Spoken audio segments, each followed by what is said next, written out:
Just to paint a picture of where we stand right now this year in terms of readiness, it's not looking very good. The Army missed its recruiting goal by 15% in this fiscal year 22. And then the Heritage Foundation recently came out saying that the military's recruiting this year, fiscal year 22, is the worst it's been since the all volunteer force began in 1973. And I'm sure you know that's just after Vietnam. The military wasn't a very popular organization then. So our recruiting is really hurting. In the DMDC data, which is the Defense Manpower Data Center, has put out the numbers on our military total force composition. And if you look at that data closely, you realize that people are leaving in mass after the vaccine mandates came down. So there's a case to say that it's almost directly related to this. In April of 2022, we lost 10,000 people in a single month, total uniformed service personnel in the active guard and reserve. That's the most people in a single month that we've lost in over 10 years. So people are running for the door already. And when you look at the fact that there are 80,000 plus unvaccinated service members, we already can't afford to lose anyone. And now we're saying that we want to discharge 80,000 individuals because they won't take a vaccine that our own CDC says is meaningfully not important anymore. They've released guidance that says the vaccinated and unvaccinated should be treated the same. And so from that perspective, and especially these tumultuous times this year, I think it's a dangerous policy to adopt this idea that we need to get rid of any person who doesn't want the vaccine, or we need to have 100% vaccination, because from a readiness perspective, that's extremely detrimental to our ability to defend our nation. And perhaps in 2020, when COVID was still thought to be extremely serious, that maybe you can make a case for that. But now, with the data about vaccine injuries and everything else, there's I think absolutely no case to say that we need to get rid of these individuals or coerce them into taking a vaccine that they don't want to take, because that's contrary to the absolute foundation of our country and the Constitution and the foundation of our military. Yes, you point to a third readiness issue that I hadn't considered, which is that obviously bullying people into taking these, I know they're supposed to be safe and effective, but these obviously unsafe and ineffective so-called vaccines is going to drive certain people who might otherwise sign up to do something else. So we are taking highly competent people like yourself and grounding them after investing a great deal in training you to defend the country. We are driving people who might sign up for such a job to pick another career. And frankly, the military's own data on adverse events says that we're injuring people who would otherwise have been able to fight on our behalf. So that's three different ways that we are harming readiness here. And the question really is, why would we ever harm readiness? We would need a very good reason to do that, given the fundamental role that the military plays in keeping the nation free and making room for a society that is, frankly, the fairest one that has ever existed. And you know, really, I think it makes sense to think of the founders of the United States as having not only founded a great country, but having invented the West. This is the fairest system. Even if you like someone else's version of it better, it still started here, and defending it is fundamental. So the idea that something is allowing us to cripple our own readiness is another, you know, in addition to Nuremberg, sets off alarm bells for me, right? Is that even well-intentioned, or has something gotten into our system that is unhooking our readiness because it doesn't really want us ready? Hey, Bret, you know, there's an interesting, I said when this first started, I got a lot of calls because people knew my history with the issue, but one of the first things people asked me, and it included people, you know, like John and Olivia and a lot of military members, particularly pilots, and I've got some theories about why that is, but people all ask me the same thing. They're like, what is possibly going on? And it's related to what you talked about with risk stratification, where, you know, John, for example, is an F-16 pilot, and, you know, the idea that, well, COVID's a threat, you know, but John's on his own oxygen when he's flying. You know, he's... Right. So the idea, you know, it's not like he's got the air conditioner vents turned up, you know, and It's so the idea that like we've got to get all these people who are at, if you did by risk stratification, both by age, health, and then by just even potential threat to them, like in their day-to-day workings as a pilot. A lot of the pilots that we have in this group that Liv and John both know, a lot of the other folks in this group, you're on your own oxygen. I don't know, like all of the possible justifications for doing it are largely turn out to be just nonsense. And so you have to your point, you have to start asking yourself, what's really behind this? And I said that whether it was intentional or not, it perfectly split the force into those who would bend the knee and those who wouldn't. And, I don't know what people can draw whatever conclusions they want from that, but that's in essence what the mandate has done. Well, I'll go one step further. My argument has been that there are two violations of Nuremberg here. One of them is about informed consent. And obviously, we are not well informed, nor are we being asked for our consent. We are being mandated to take these things. And the military is still being mandated even when the rest of us have gotten a reprieve. But the other violation has to do with the question of immoral orders that we talked about earlier. But I would point out that if you have a policy that delivers an immoral order, and then you fire the people who refuse to take it, you build a force that is much more likely to accept immoral orders in the future. And the question is, look at, I think you said it very carefully, Dale, and I agree with you. I freely admit I do not know what's going on. I do know that this looks like something that is almost impossible to explain as a matter of incompetence or being misinformed. Right? Were it a matter of incompetence or being misinformed, as the system woke up to things like the adverse event signal, the policy would get better. You would expect there to be a lot of covering one's ass and all of that. But nonetheless, the policy would change in the direction of reason. We would stop mandating these things for young, healthy people for whom the risk of the vaccine is actually greater than the risk of COVID. And the fact that that doesn't happen, what I've said before is that we have been left with a policy that is actually it's not unreasonable. It is the inverse of a reasonable policy. If you did the opposite of what it asked you to do, you'd be far better off. And it's hard to explain that pattern by anything other than some form of sabotage. Now, again, am I alleging that there's a saboteur? I don't know. I'm not alleging it. I don't know that there is one, but I do know that the pattern matches what a saboteur would do. One thing a saboteur would do is they would screw with our readiness. Another thing it would do is it would try to make a compliant force that didn't ask a lot of questions, right? And so, how many of these data points do we need before we say, look, we admit we don't know what's happening, but we do know it is tantamount to being attacked by an adversary that does not have an interest in our long-term well-being, right? It is doing what that adversary would do. Maybe there's no adversary, but it is doing what an adversary would do. I was going to say there's a point in the law where you can arrive at the functional equivalent of malice through stupidity. If you run me off the road because you're completely incompetent with your car, it really, to my family and my estate, it won't matter. I'm dead either way.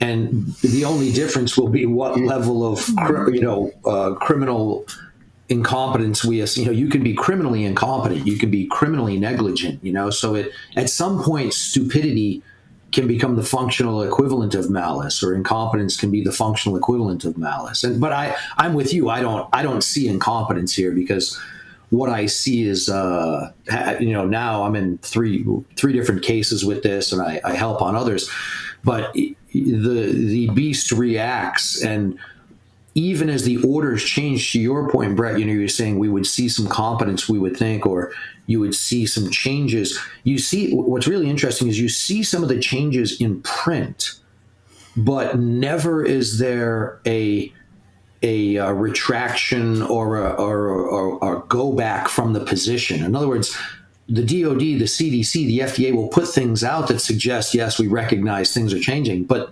no mandate stops. It's impossible for them to ever admit, maybe this was a bad idea. Well, no, I'm going to push back a little bit. If you imagined that you had incompetent authorities who were interested in our military readiness and thought that they were serving that interest by mandating these vaccines so that COVID didn't render us unprepared, then you would expect, upon the discovery that young people are better off fending off the disease naturally than receiving one of these vaccines, which doesn't prevent contraction, doesn't prevent transmission, and carries its own risk. You would expect, even if this cover story was garbage, you would expect a shift in policy that would increase our readiness from the bad policy that was delivered in the beginning. The fact that age stratification doesn't show up tells us whatever it is at the very least completely indifferent to our readiness. Right. Bret, It doesn't care if we're ready at best, or maybe it wants us unready. To your point on that, Bret, with the idea of, I can't attest as a service member to any sort of conspiracy or anything like that. It's not my place, nor do I really know with any certainty. But at the very least, from the ground level up, in most leadership stratification, all the way up to the general officer level, I think the general sentiment is not so much this malice that exists, but more so of this is just how the military works. And to give you a little background on myself, I'm a fourth generation military officer. Both my parents were pilots in the United States Air Force. And so I grew up around officers, and I grew up around the military environment. And I had a passion for it, and I love it. And I devoted my life to becoming a fighter pilot and a military officer. And I was successful in that. And even at my time at the academy, where, they taught us values of officership, where, integrity first, service before self, excellence in all we do, our oath to the Constitution as officers. All of these values were instilled in me for my entire life, and to a large degree for pretty much every military officer. And so when I graduated from the academy as a distinguished graduate, I had high hopes for how the military operated based off my life with my grandfather and my mother and my father, and with what I saw at the academy. But it feels like there's almost an inversion of reality here, where everyone talks about these high and beautiful values that everyone aspires to have. But then in execution, almost everyone says, well, that's just how the military works. We follow orders, and we don't really question anything. And that's not what we swore an oath to do. And so, this passion that I developed for my country and my Constitution in my career as an officer, I feel almost a little bit betrayed, because there seems to be the sentiment, well, the military owned you. Well, you need to get the vaccine because that's what you signed up for.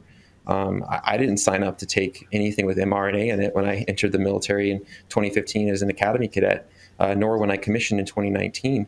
And so, there's so many arguments to be made for that. But the bottom line is that when I stood up and said, well, this is a violation of my constitutional religious beliefs, or constitutionally based, religious beliefs that are founded in the Constitution and in the First Amendment, but also as an officer, I think this order is unlawful, and immoral. People scoff that, and they said, well, I agree with you, but there's nothing I can do about it. And I hear that a lot from military officers, is I agree with you, but I can't do anything because that's just what the order came down to. And I think that's pretty contrary to our foundational beliefs as a military and as a country. I wholeheartedly agree with you. And I would say what you're reflecting is something that I think is part of a bigger pattern. I know that as a scientist, I have been under tremendous pressure to acknowledge the truth of things that I can tell you are not true.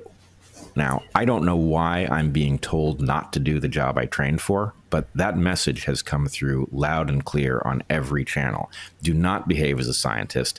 Behave as an advocate for a policy that I frankly believe to be radically reckless.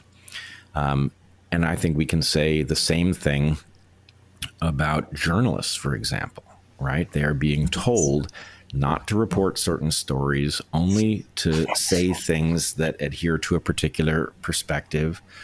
We could say the same thing about social media platforms, which apparently the executive branch is telling should have a slant in what sorts of discussions they allow and what sorts of posts are tolerated. So I guess the question is, how many different and maybe the worst of these is doctors. Doctors are being coerced into violating the Hippocratic Oath, right? As if they have a higher obligation to this policy of mass vaccination than they do to do no harm to their patients. So at every realm where I see this policy being discussed or debated, everybody is being told, don't do the job you trained for, right? Don't be a doctor. Don't be a scientist. Don't be a journalist. Don't defend your Constitution. And how many of those realms would you have to see before you said, you know what? That isn't incompetence. That's a pattern. Everybody is being told not to do their job. Why would that happen? What are the least frightening explanations for everybody in civilization being told don't do your job, right?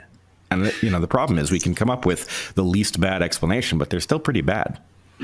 Yeah. Well, I'd tell you this, Bret, there's an old joke, and Olivia will appreciate, I know she knows this one, but it's once is random, twice is a coincidence, but 3 times is enemy action. Yeah, I was hesitating to be the one to introduce that because I am obviously in the worst position to say it. But I do think there's some wisdom there, right? We're looking at something that behaves like enemy action. And, my feeling, as somebody who tries to be very careful about, I don't even think in terms of conspiracy theories. You have hypotheses. They function just as a scientific hypothesis does. They make predictions. You try to figure out whether you try to prove them false. And in this case, the least terrifying explanation for the pattern of behavior that we see is that our system has been captured by something, and this has become purely about money, and it has absolute indifference to human suffering and death. Right. For sure. And indifference to the well-being of the nation in the long term. And this wasn't, I don't know if you know Marcia Angell. She was the director, the medical doctor, first female editor of the New England Journal of Medicine. Long time. Barely. Yeah, sure. She wrote a book that came out, I think, in 2000, 6, 8. It was the darling of, and you'll appreciate this, the political left at the time, because she was telling truth to power. And she detailed in that book, I think it's called How Pharma Deceives Us, or I forget what the title is, the full title.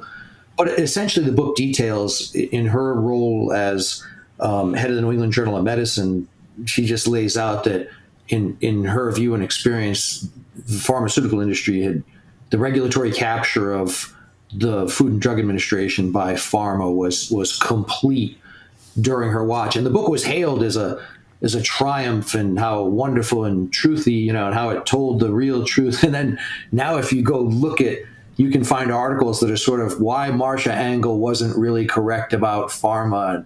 And, suddenly Pfizer has gone from being, the largest criminal fine in history to being the savior of mankind. It's we live in an amazing time. I wanted to at least throw out, when you talk about this idea of the least worst possible thing is, I would just say that, while this has been going down, you've got, I think it's something like 10 of the last 14 FDA directors now sit on boards for pharmaceutical companies. My favorite is Scott Gottlieb, was 2017 to 19 director of the FDA. He, of course, winds up at Pfizer.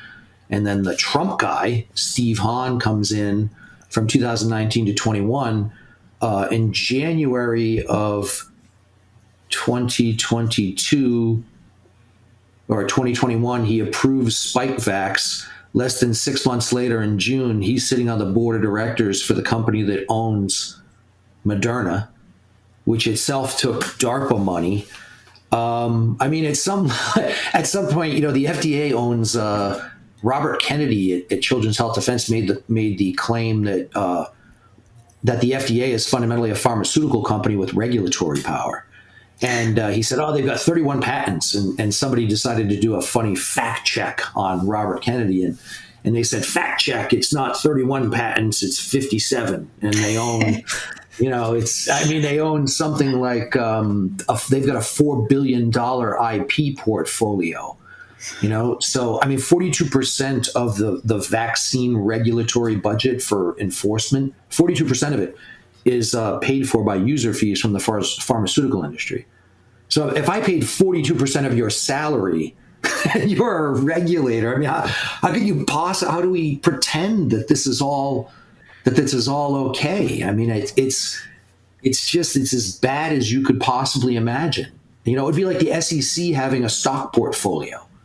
You wouldn't think that was what could go wrong. And yet here we are. Those are all matters of public record. Yeah, I must say this is the part of it that is hardest for me to understand, is that I don't think there's anything especially new about the idea of regulatory capture, right? That's a phrase I've known for a decade and a half, right? It's a well-known phenomenon. Pharma is known to be among the worst cases of this phenomenon. It's been thoroughly academically documented. And suddenly, in this case, we have people marching in lockstep as, I, in fact, have been trying to pose the question to people to wake them up. What fraction of the policy that we see surrounding these so-called vaccines do you think is the result of undue influence by pharma, right? And my feeling is if you say zero, I know you're either lying or a fool. Right. So if it's not zero, then really the question we ought to be discussing is, okay, it's somewhere, between 0 and 100. This is looking a lot closer to 100 to me. And it behaves like 100. Now, convince me I'm wrong. That's what I want to hear. It sure looks like 100.